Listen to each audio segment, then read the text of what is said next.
회복하는 길이라고 하는 제목으로 하나님의 말씀을 전가하겠습니다. 옛날 제가 어릴 적에 이렇게 교회를 가면 이렇게 두 표제가 있었던 것 같아요. 하나는 말씀 충만, 하나는 성령 충만. 또 가로로 쓰지도 않아요. 항상 세로로 궁서체로 이렇게 굵직하게 써가지고 이렇게 달아두었습니다.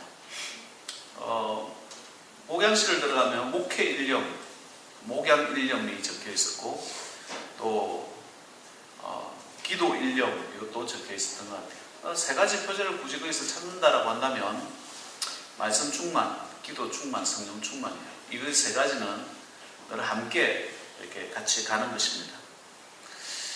오늘 읽어드린 이 사도행전은 교회가 처음 탄생이 되고 이 땅에서 성령께서 임재하셔가지고 초대교회에 어떻게 믿음이 자라게 되었는가를 보여주는 것이 사도행전의 모습이에요. 다 읽을 수는 없지만 그래서 사도행전을 별명이 있습니다.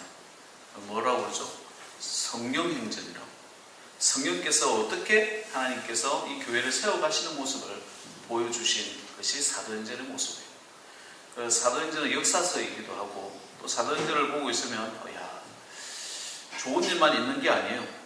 사탄이 얼마나 역사를 많이 했는지 시험과 고난과 핍박도 함께 진행되어져 가는 것을 보게 됩니다. 아무리 어려움 속에 있어도 복음은요 한 번도 퇴보되거나 또 오늘도 이렇게 관료들이 사도들을 잡아다가 옥에다 가두고 또 지나다 보면 뭐 죽기도 하고 뭐 별일들이 다 있지만 복음이 퍼져서 나가서 오늘 2000년이 지난 오늘 우리에게까지 하나님의 말씀을 듣게 되었다라고 하는 것입니다. 오늘 우리 교회도 성도들도 사도행전에 나오는 성도들과 같이 성령 충만하시길 바랍니다. 그 은혜로 살아야 되는 거예요. 그 하나님 만나면서 살아야 되는 거예요. 그보다 큰 힘은 없어요. 여러분 자기 전에도 주님 이제 자려고 해요. 내일 아침에 뵙겠습니다. 예수님 감사합니다. 이런 기도 한 번씩 하고 좀 주무셔보세요. 아침에 일어나면 성령님 굿모닝 영어도 한번 써보시고 잘 자게 해주셔서 감사합니다. 간밤에 주의 은혜로 또 생명이 붙었네요. 우리 잘 때마다 죽는 연습이라고 생각하지 않습니까? 저는 늘 그렇게 생각합니다. 오늘 자다가 죽을 수 있겠네요. 그렇지만 새벽에 일어나면서 보면 하나님 또 생명 주셨네요. 또 할 일이 있는 모양입니다. 그런 이야기들을 주님과 늘 대화하는 거예요. 이렇게 대화하시다 보면 세밀한 주의 음성, 주님께서 들려주시는 그 음성을 듣기 시작하더라라는 겁니다. 여러분 예수 믿는 사람은요 고난이 와도 핍박이 와도 문제가 와도 질병이 와도 어떠한 어려움이 와도 요나처럼 고래에 삼킨 바 된다라고 할지라도 소화되지 아니하고 나오는 것이 성도의 모습이에요. 그래서 저희들은 아무리 어려움이 와도 복음처럼 겁내지 아니하고 우리 소위 말하는 쫄지 아니하면서 담대하게 나아가는 것이 성도의 모습입니다. 왜 그렇습니까? 성령께서 우리를 도와주시기 때문에 그래요. 그 믿음을 잃지 마시길 바랍니다. 직장에서도 마찬가지고 사업을 하실 때도 마찬가지고 무슨 일을 하더라도 그런 강하고 담대한 마음이 있어야 됩니다. 우리 옆에 한번 인사하겠습니다. 강하고 담대하십시오. 한 번 더 인사하겠습니다. 성령 충만하십시오. 아멘. 제가 아는 목사님의 사모님은요 2대 영문과를 나오셨습니다. 근데 이분이 그때 대학교 다닐 때부터 절친한 친구가 있어요. 이분은 이제 일본 대사의 부인이 되셨어요. 일본을 자주 놀러 가셨고 또 이제는 은퇴해서 서울에 오면 꼭 만나고 그러는 겁니다. 일본 대사의 부인이었다는 게 그게 그렇게 큰 자랑인가 봐요. 그래서 일본 대사의 부인이었다고 그걸 아주 자부심을 가지고 이야기하는 거예요. 그래, 넌 다 이루었으니 이제 예수 좀 믿어라 이렇게 얘기하는데 예수 믿으라고. 얼마나 수고 많이 했으니까 이제는 예수 믿어야 된다. 은퇴는 했고 지금 목사님 사모님 아직 은퇴는 안 하셨지만 근데 이분이 하는 얘기가 너는 목사 사모가 돼가지고 그렇게 고생도 많이 했는데 얼굴에 웃음도 잃지 아니하고 뭐 자기가 대사 부인, 일본 대사 부인이라니까 해도 알아주지도 아니하고 늘 당당하게 이야기를 하는 거예요. 너는 그래도 예수 믿어야 돼. 예수 믿어. 진짜는 이 땅에 얼마나 많이 가지고 얼마나 많이 되고 뭐 내가 얼마나 위치에 올랐고 뭐 1급 공무원이니 2급 공무원이니 이걸 가지고 이야기하는 것이 아니라 우리 예수 믿는 사람들의 당당함은 하늘나라의 대사관들이잖아요. 그 힘으로 살아가는 거죠. 야, 그래, 잘 이뤘어. 너 잘했어. 아유, 잘 됐네. 참 고마워. 그러니 이제 예수 믿어라. 그 말에 이분이 감동하는 거예요. 다른 사람들은 내가 일본 대사 부인이라고 하면 다들 이렇게 숙이고 이러는데 너는 숙이지를 않네. 친구이기 때문에 그렇게 하겠지만 나는 목사 사모야. 나는 예수 믿는 사람이야. 이것이 가장 강력한 이유가 되더라라고 하는 것입니다. 지금 저는 예수 믿는다고 생각합니다. 우리 예수 믿는 사람들은 누구보다 당당하고 감사와 기쁨을 잃지 말아야 되는 존재가 우리 크리스찬들의 모습입니다. 왜? 만군의 하나님 성령께서 그리스도의 영을 우리에게 부어주셨기 때문에 그래요. 왜 함께 하실까요? 2000년 전 제자들과 함께 하셨고 오늘날 우리와 함께 하시는 이유, 그것은 하늘나라 대사관으로서 이 땅에 복음 전하는 것, 주의 나라 형성하라는 것, 하나님의 나라, 하나님이 통치하는 여러분의 가정, 또 지역사회, 하나님이 통치하는 교회, 하나님이 통치하는 나라 만들어 가라는 것입니다. 성도의 모습이죠. 그러나 그 일이 결코 쉬운 건 아니죠. 고난도 있습니다. 아픔도 있습니다. 그러나 영광도 있고 가장 큰 보람도 있고 주님께서 주시는 기쁨과 감사가 넘치더라라고 하는 것입니다. 사도행전 13장까지 대충 한번 살펴보면 1장, 2장, 3장은요 교회 탄생에 대한 이야기예요. 기도하던 제자들이 마가의 다락방에서 기도했잖아요. 10일 후에 하나님께서 성령을 부어주세요. 그때부터 사도들이요 완전히 변합니다.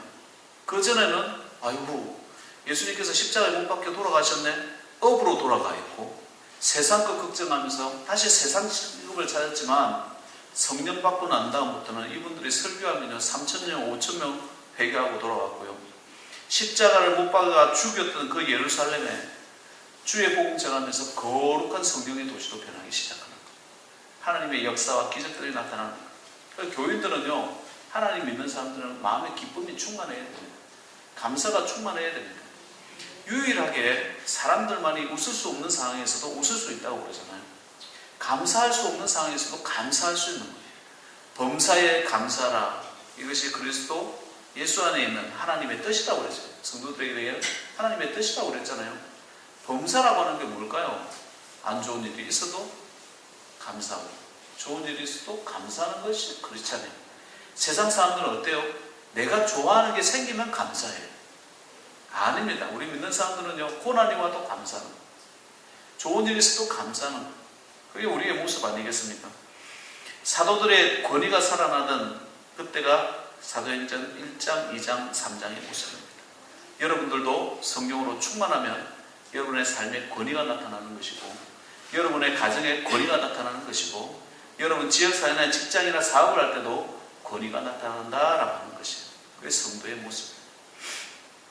오늘 새벽 설교에 잠깐 예를 들었지만 한 직장에서 부장님과 많은 이제 회식하는 자리에서 예수 믿는 사람들을 욕을 하더랍니다. 교회를 욕을 하고 막 하면서 부장이 욕을 하니 그 주변의 직원들이 뭐 같이 덩달아서 맞아요. 교회가 그래서 되겠어요. 목사가 그래서 되겠어요.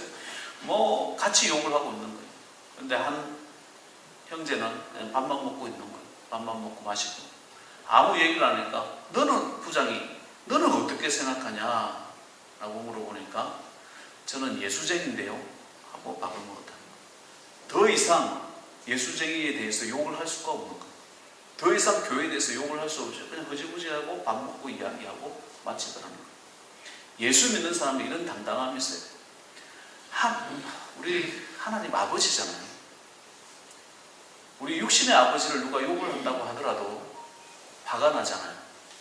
그런데 예수 믿는 사람이 하나님의 몸된 교회를 욕하고 있는 자리에서 당당하게 나는 예수쟁입니다 라고 말할 수 없다고 한다면 예수 믿는 사람이겠어요?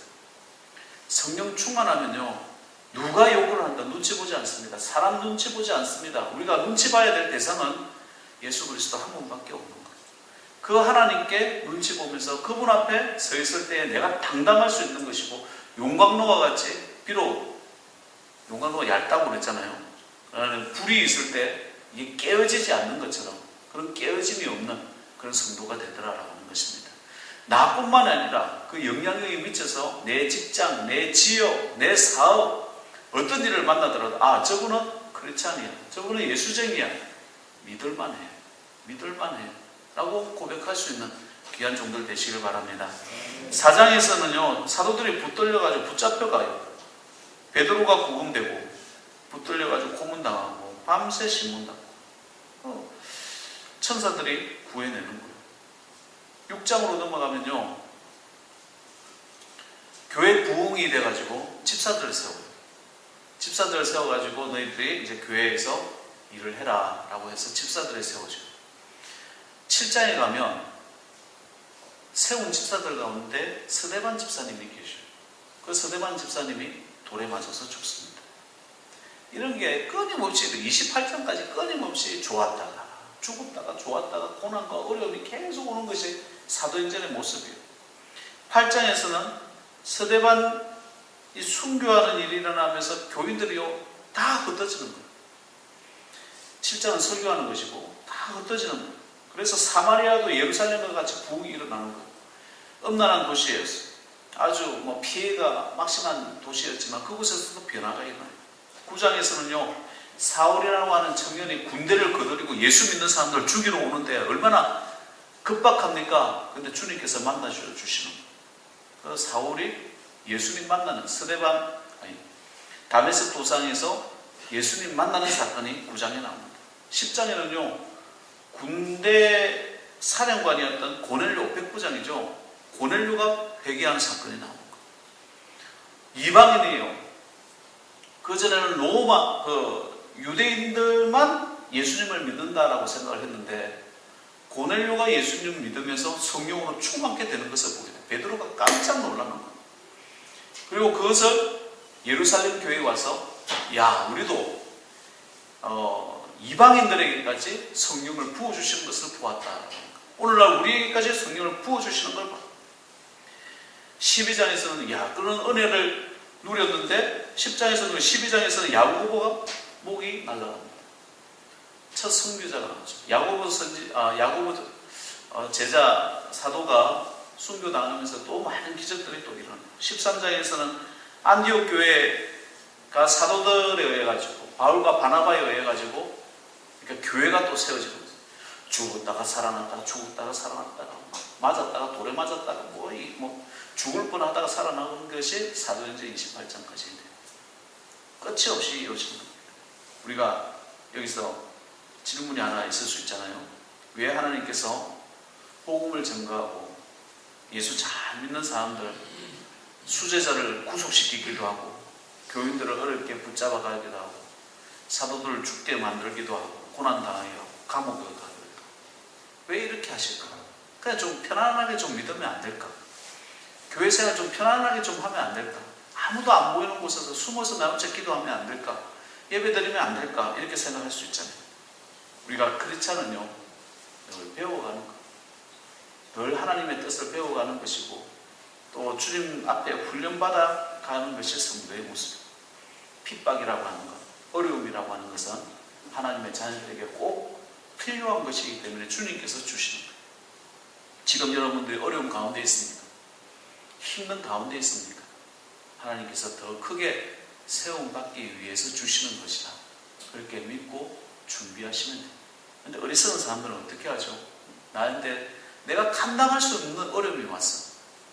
나는 교회 집사인데, 나는 교회를 이렇게 열심히 다니는데 왜 나한테 이런 어려움을 주냐고 불평불만하고 그 상처 사람이요, 마음의 상처를 받으면 이상한 행동을 합니다.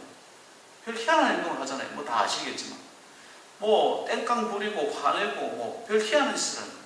이렇게 그냥 내버려 두게 되면 어떻게 되냐면 그 다음에 준비되어져 있는 축복이 나한테 오더라도 그것이 내한테 축복인 줄을 몰라요. 지금 내가 고난받아요. 그 고난을 받아들이세요.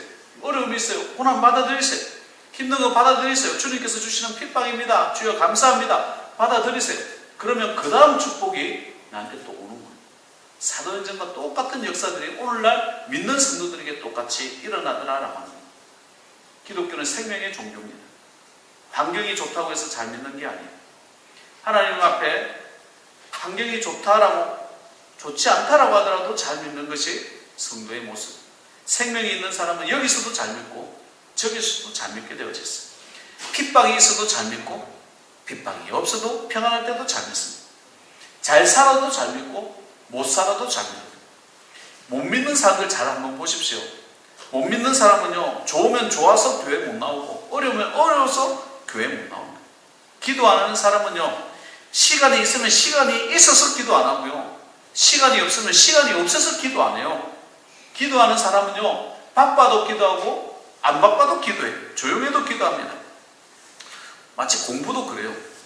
이 공부하는 아이는요, 잘 살아도 공부하고요, 못 살아도 공부하는 거예요. 부모가 도와줘도 공부하고요, 부모가 안 도와줘도 공부가 재밌대.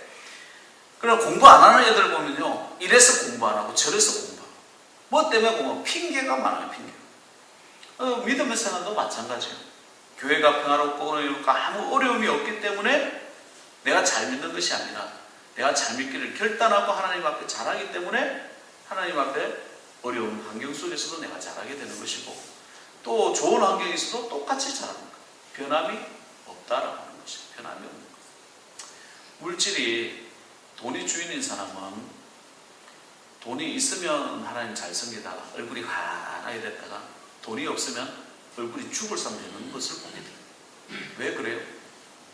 돈이 주인이기 때문에. 하나님이 주인인 사람은 어떻게 되겠어요? 돈이 있으나 돈이 없으나 환경이 어려우나 환경이 좋으나 그냥 주님 만나는 게 좋은 거예요. 그냥 거기서 좋아가지고 그냥 하나님께 예배드리고 하나님 앞에 은혜 받고, 이게 똑같은 거예요. 주님 앞에 주님 중심, 성령 중심으로 이렇게 있으면 세상의 환경이 아무리 폭풍이 치는 환경이라 할지라도 내 마음에는 변화가 없는 거예요. 그냥 하나님 배우면 되지, 주님께서 해결해 주시겠지 하고 나아갈 수 있더라라고 하는 것입니다. 초대교회 이렇게 보면 참 사탄의 역사도 많았잖아요. 교회도 사탄의 역사가 참 많습니다. 사탄의 역사가 어떻게 일어나요? 사람을 통해서 일어나잖아요. 베드로를 잡아 죽이려고 했던 그 사람들도 유대교 지도자들이었고, 감옥 안에 붙잡아 놓을 수밖에 없도록 만들어가요. 그러나 그럴 때도 하나님께서 옹문을 풀어주실 때도 성령께서 함께 하시잖아요. 우리 예수 믿는 사람들은요, 그런 것을 경험하는 거예요. 기적을 경험하는 거예요. 어렵고 힘들 때마다 주님 앞에 간구하면서 하나님, 내가 이런 어려움이 있습니다. 주의 복음 전할 수 있는 종이 되게 해달라. 이렇게 했지. 근데 요걸 경험하지 못하면 꼭 어떤 권사님이나 어떤 분들 오래 믿었다고 하는 거예요. 꼭 말씀대로 되나? 말씀대로 되는데 자기 시간과 자기 때야, 자기 자아가 강하다 보니까 엉뚱한 이야기야. 마귀가 사용하는 크리스찬들이 참 많다라고 하는 것이에요. 특히 아나니아와 삽비라라는 사람이 있었습니다. 교회에 침투해서 교회를 너무 뜨려고 했지만 성령에 의해서 그 정체가 드러나잖아요. 사탄의 역사가 있으면 있을수록 성도는 더 기도해야 될 줄 믿습니다. 교회 생활을 해나가는 때 있어서도 어려움이 있을 수 있습니다. 그럴 때일수록 기도하는 거예요. 하나님, 주의 뜻이 무엇입니까?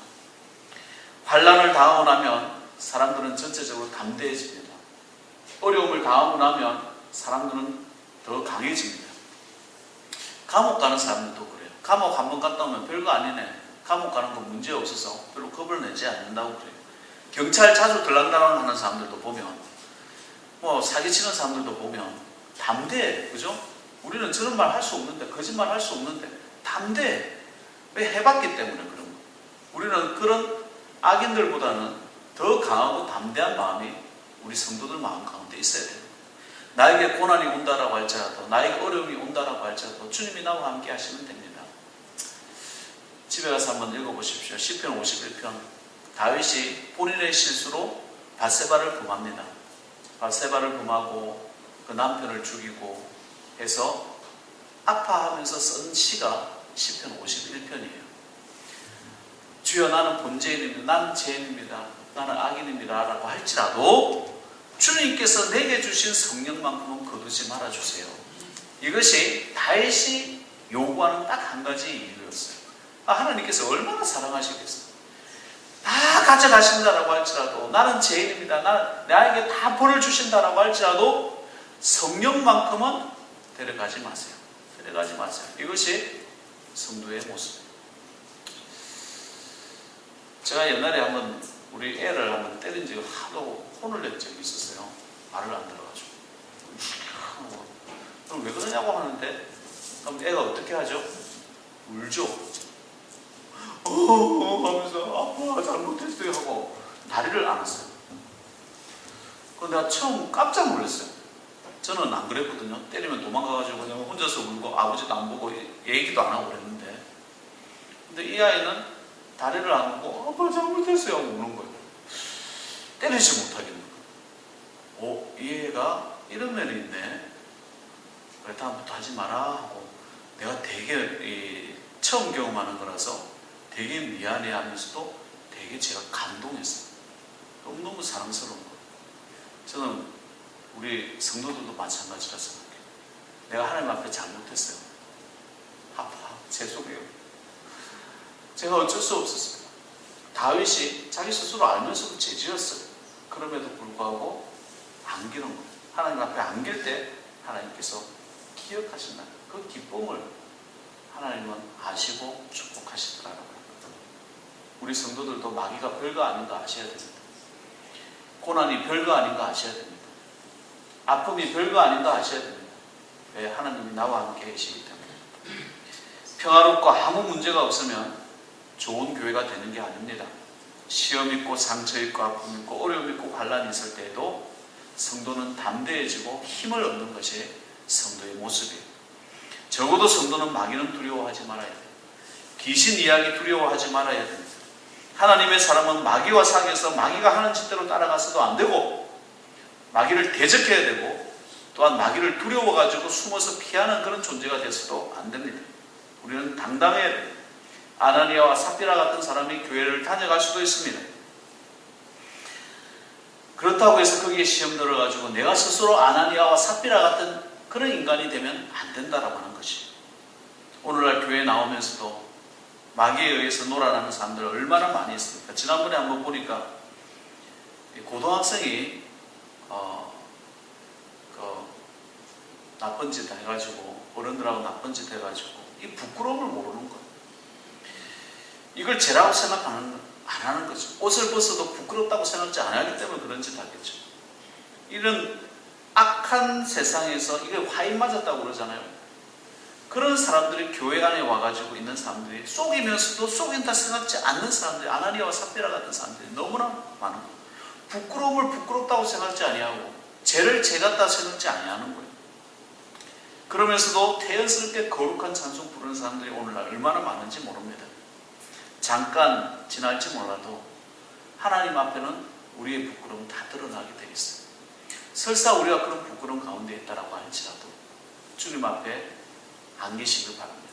하나님, 나는 죄인입니다. 나를 용서해달라고. 내게 주신 성령만큼은 거두지 말게 해달라고. 널 주님 붙잡습니다. 이런 기도가 우리 가운데 있어야 돼요. 우리는 연약한 존재예요. 완벽할 수도, 목사도 마찬가지고 모두가 연약한 존재. 그 연약함을 인정할 때 하나님께서 커버해 주시는 거예요. 주님 괜찮아요. 저는 저 알아서 할게요. 그럼 네 알아서 해봐라. 고생은 평생 고생하는 그런 삶이 아니라 나의 연약함 인정하고 내 죄를 주님 앞에 내려놓으면 저를 불쌍히 여겨달라고 기도하는 좀 되시길 바랍니다. 그러면 성령께서 역사하시고 성령께서 회복 주시고 치유함을 주시고 능력 주시고 은혜 주시고 기적까지 체험하게 하시며 하나님의 몸된 사람으로서 이 땅 살아가게 하는 하늘의 대사관이 되게 하시더라라는 거예요. 예배의 시간에도 말씀 듣는 순간에도 은혜를 받아야 됩니다. 기적이 일어나길 바랍니다. 교회는 수양하러 오는 곳이 아닙니다. 교회에서 쉬고 여가처럼 생각하면 안 됩니다. 주님 만나러 오는 장소예요. 그것이 회복의 길이에요. 여러분의 마음에 제가 다 알지는 못하지만 주님은 다 아실 거예요. 주님께서 어떻게 예비하시고 준비하신지는 저는 모르나 주님께서는 이미 예비하고 준비하시고 새 힘을 주시고 새 길을 가게 하시고 새 역사를 쓰시는 분이 하나님이십니다. 사도행전도 마찬가지입니다. 그래서 옛날에 온누리교회 하영주 목사님은 사도행전 29장을 우리가 씁시다 라고 얘기를 했어요. 사도행전 28장까지 있어요. 그 29장은 우리가 쓰는 거예요. 그래서 사도행전은 성령행전이다. 성령의 역사를 통해서 하나님께서 여러분을 어떻게 만들어 가시고 이 지역을 어떻게 변화하시는지 저와 여러분이 증인이 되어질 수 있기를 주의 이름으로 축원드립니다. 할렐루야. 하나님의 은혜와 사랑을 감사합니다. 성령 충만하게 하시고 은혜 충만하게 하시고 믿음 충만하게 하시고 기도 충만하게 하시고 말씀 충만하게 하여 주옵소서. 아버지 하나님, 사도행전은 우리가 살아야 할 곳입니다. 아버지 하나님께서 맡겨주신 이 세상 제약이 관영할수록 혼탁할수록 아버지 이 시대가 어려울수록 아버지 하나님 우리가 사도행전에서 답을 찾고 무엇보다 하나님의 자녀로서 성령 충만한 삶을 살아가기에 부족함이 없도록 인도하여 주옵소서. 아버지 하나님, 우리가 때로는 질병이 우리를 찾아오고 문제가 우리를 찾아오고 하고 싶었던 거 못하게 되고 갖고 싶었던 거 갖지 못하게 되고 실망하고 낙당할 때가 참 많이 있습니다. 그럴 때마다 주님께서 뜻이 있으시겠지요. 또 다음에 또 주님께서 기회를 주시겠지요. 나 자신을 돌아보며 회개하며 무엇보다 기도하면서 아버지 하나님 주님께서 주시는 성령님과 아버지 하나님 교제하며 나가는 귀한 종 되게 하셔서 이 땅을 승리해 나가는 믿음의 종 되게 하시고 상황 따라 살아가는 것이 아니라 말씀 따라 살게 하시고 주님의 인도하심 따라 살아가는 귀한 종 되게 하옵소서. 예수님의 이름으로 기도하옵나이다. 아멘.